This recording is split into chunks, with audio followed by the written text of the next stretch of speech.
A probe swings past Earth for a gravity assist, and the math should close perfectly. Yet, in a few famous cases, the tracking solution comes back with a whisper of extra speed. Not kilometers per second, millimeters per second. But in deep space navigation, millimeters matter, because a tiny mismatch can mean either a subtle real force or a subtle mistake hiding inside the measurement pipeline. That tension is the Flyby Anomaly. A gravity assist doesn't create energy from nowhere. It trades momentum with a moving planet. The spacecraft steals a tiny bit of the planet's orbital energy around the Sun, reshaping its path with almost no fuel. This is standard, repeatable physics, used for decades. So if a flyby appears to add unexplained speed, the first question is brutal. Is the spacecraft really faster? Or is the reconstruction wrong? No one measures spacecraft speed with a speedometer. Teams infer it from radio links, Doppler shift, timing, and precise Earth station geometry. The velocity is a best-fit solution built from signals, clocks, models, and reference frames. That means an anomaly can come from dynamics in space, or from how signals are interpreted on Earth. In certain Earth flybys, the pre-encounter tracking data and post-encounter tracking data cannot be reconciled by the same trajectory model, without adding a tiny, unexplained velocity change near closest approach. Engineers sometimes represent this as a fictitious maneuver, because that's how the mismatch behaves in the fit. The key claim is not drama, it's a stubborn residual. Closest approach is the worst moment for clean data. Geometry changes fast, ground stations hand off tracking, and there can be short gaps or different measurement sensitivities. Small timing offsets, station calibration differences, or inconsistent processing choices can imprint a fake jump. So the anomaly lives in a narrow corridor, rare enough to be hard to catch, small enough to hide inside systematics, but persistent enough that engineers won't ignore it. If every flyby showed the same extra speed, the problem would be easier. But the historical record is mixed. Certain missions showed a mismatch, others did not, even with similar technology eras. That pattern is the hook. Whatever causes it must either depend on geometry and conditions, or it must depend on which data sets and processing pipelines were used. Several analyses notice that the reported magnitude seems to correlate with flyby geometry, how the incoming and outgoing paths relate to Earth's rotation and equator. A correlation is not an explanation, but it's a clue.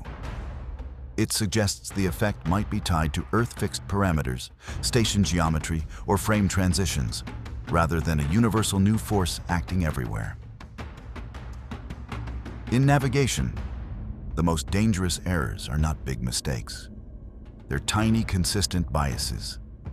Time tagging, station location models, Earth orientation parameters, tropospheric/ionospheric corrections, and tracking handoffs can each contribute millimeter per second scale artifacts if mismodeled at the wrong moment.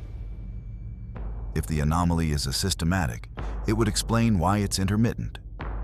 It appears only when the pipeline and geometry align to expose it. A flyby sits near a modeling seam. Different reference frames and gravitational models are stitched together across Earth's sphere of influence and solar system navigation. If two parts of the pipeline implement a parameter slightly differently, or if conversions are applied inconsistently, then the fit can manufacture a tiny energy offset. This is not exotic physics. It's the kind of real-world complexity that appears when precision is extreme.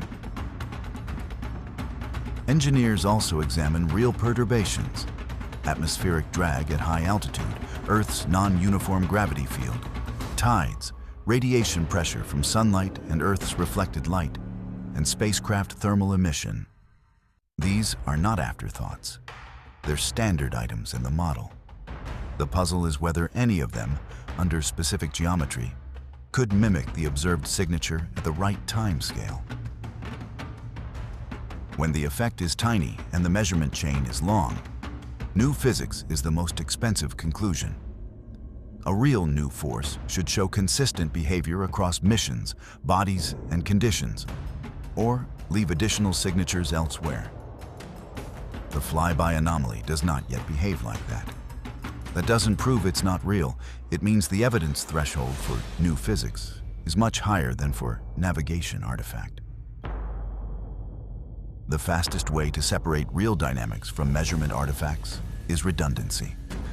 If Doppler, ranging, and independent angular tracking all require the same extra velocity, the case for a physical effect strengthens. If only one measurement type complains, the case points back to that channel's modeling and calibration. A purpose-built flyby test would design everything around the anomaly. Continuous tracking through closest approach, planned station coverage, stable timing standards, and repeat flybys with varied geometry. The spacecraft would carry well-characterized surfaces to constrain radiation forces and thermal emission. In other words, you don't hope to catch the anomaly. You try to force it to reveal itself.